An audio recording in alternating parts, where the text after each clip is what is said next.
Can we back all the way up? And we've got questions coming in, I'll go to them. But why, of all the skills in all the world, why is self-awareness, do you believe, going to be the meta skill of the 21st century? I mean, was it the meta skill of the last century? Is it always the meta skill? Or is there something about this century and where we're going that makes it more important? That's a great question. My belief is the world we live in is getting more and more complex and more relationship-based. And I think particularly in this industry, when we talk about the commoditization of asset management, the people who can create those deep and lasting connections and who can accept reality about their business, a la Alan Mulally and Ed Catmull, are the ones that I think are really going to be, to use your term, future ready. Are you sure this works? If we had taken the edge off Steve Jobs, if he had asked everybody and they said, you're a bastard, he said, I won't be like that anymore, would Apple be a better company? It's a good question. Peter Drucker actually said something about this. There are people who are so brilliant and so innovative and just so capable that they can get by in spite of their lack of self-awareness. But I also think that, you know, it's those sort of once-in-a-generation people. But if you think you're one of those once-in-a-generation people, you might be. Hands up all over the room. Right? Yeah. I would love to be. But I think it's more likely that if you're like the rest of us, the 99.9% of people, it will come back to get you if you don't work on it. And again, we'll get these, but can I ask you one more? Because we've heard all day that for this crowd especially, with all the robo-intelligence that's coming, that they need to be more human than ever to be successful, that their humanity, their humanness is their value add. And we've also been hearing about men and women and gender.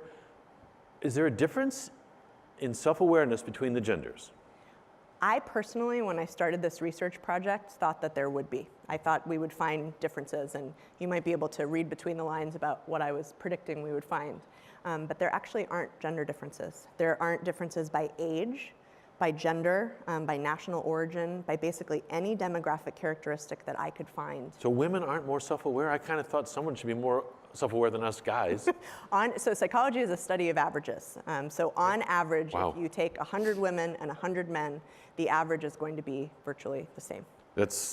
I don't know what that is, but that's notable. Yeah, Let's dive right in here. Self-awareness is difficult work. How do you stay positive while uncovering all your faults? Good question. Yeah, I love whoever asked that question. Thank you for that. There is a difference between self-consciousness and self-acceptance.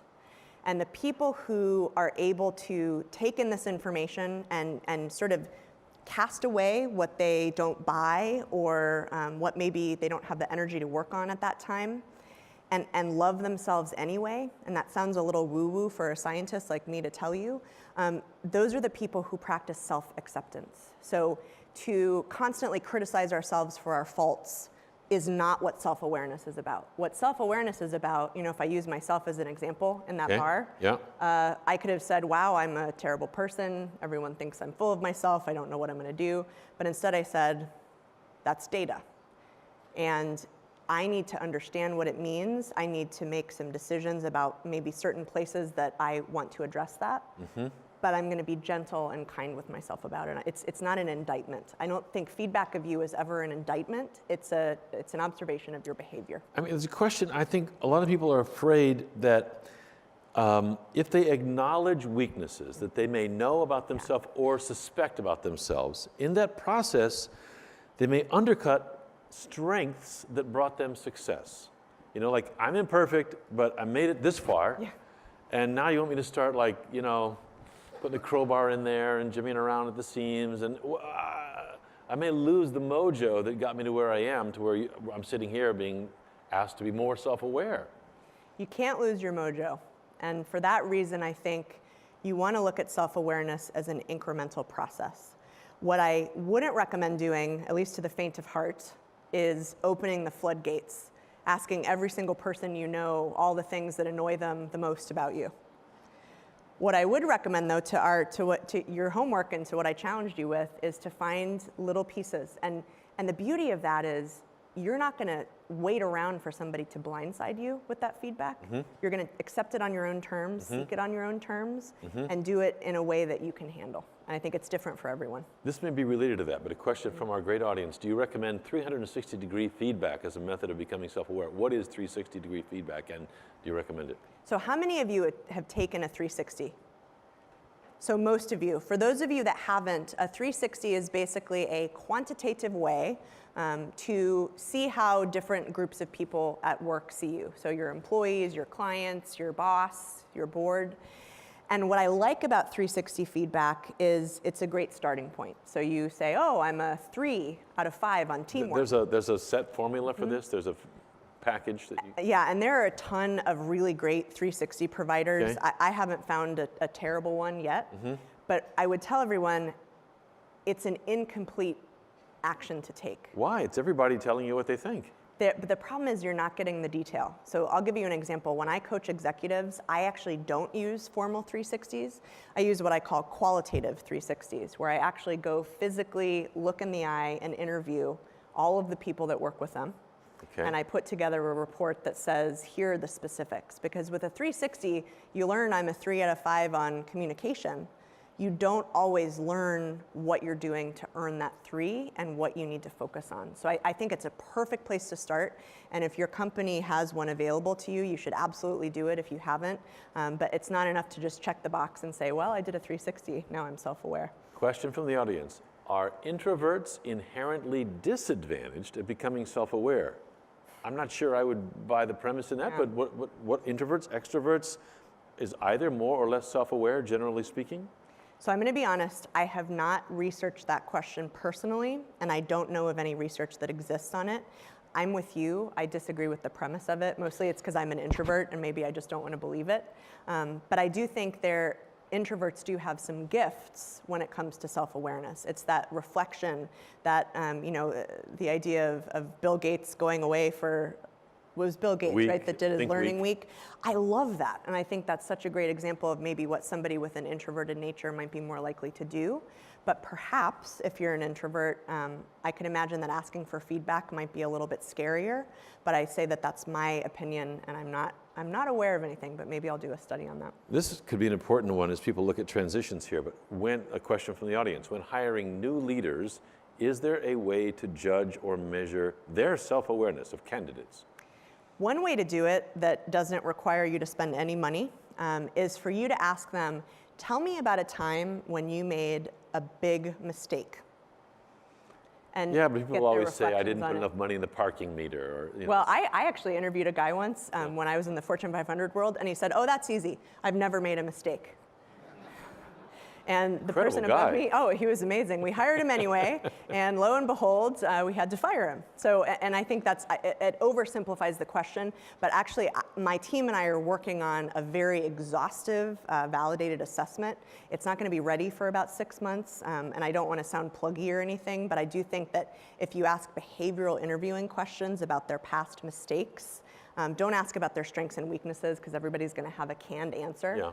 Yeah. You can get a better idea. Okay, here's a hot one, but in terms of hiring new leaders, we've recently done that nationally. From the audience, how do you rate the self-awareness of President Trump? And is he coachable? You might have seen me giggling when we started this because I saw that right at the top. Honestly, I am not a political commentator. Come on, don't duck, don't duck.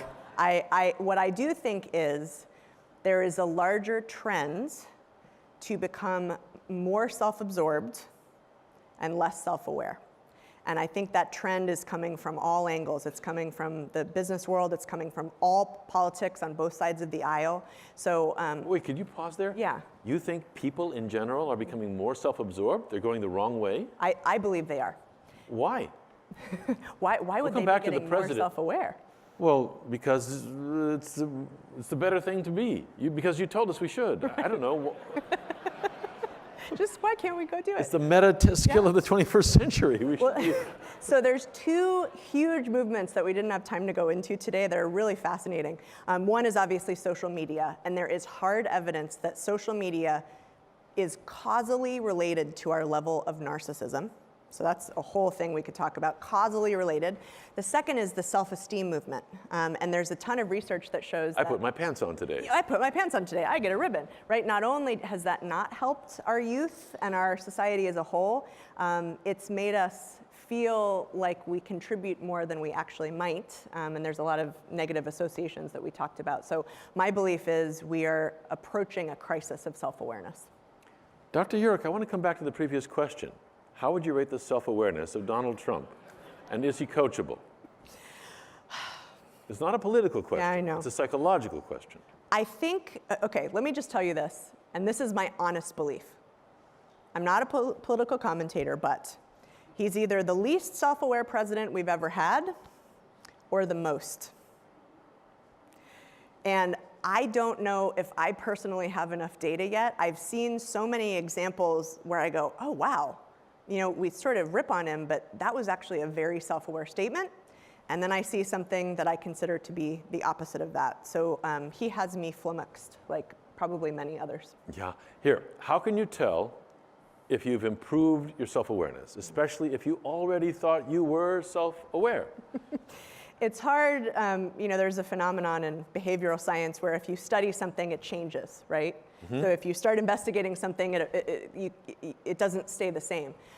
I think what's important to remember is that if you make incremental progress, that's what's more important.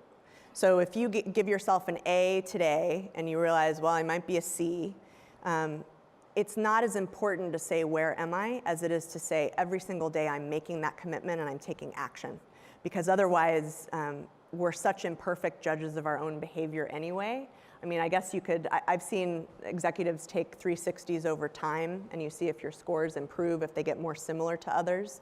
But I would caution people not to get too wrapped up in that and more on that daily commitment that they make. It sounds like a lot of this is about inquiring of people around you, which will often be colleagues. So here's a good question. How do you create a safe zone in which to do that, one that doesn't create lasting bad will? If you're a leader, how am I? You suck. I hate you.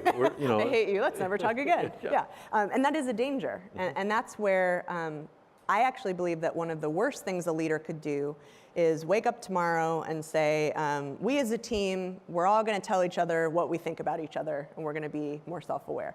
Okay. It's those building blocks that I talked about earlier. It has to start with a leader who models the way. You have to create a climate of psychological safety. There's a lot of research that came out from Google recently that talks about how to do that. A lot of it is about you being vulnerable personally and you rewarding people for vulnerability. And like Alan Mulally did at Ford, you have to set up systems and processes for truth-telling. He had something every week called the Business Process Review. I don't know if anybody's heard of this. It's in a great book called American Icon, where every single Thursday morning at 7 a.m., his entire executive team assembled in the Thunderbird room at Ford headquarters, and they looked over the reality of their business.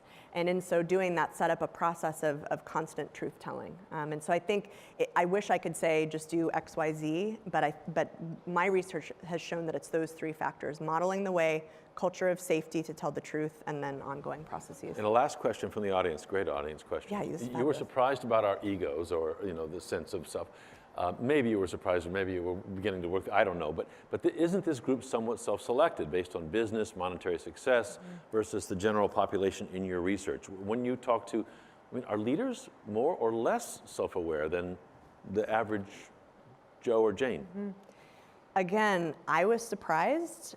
If anything, and I mentioned this before, leaders tend to be a little less self-aware, especially the higher they ascend on the organizational hierarchy. So we might not like it, we might not agree with it, but that is what I and others have found. Okay, now we know. Now we can be self-aware about that. Tasha Eurich, this was just great. Thank you very much for being here. Thank you so much. Really Wonderful. A pleasure. Thank you.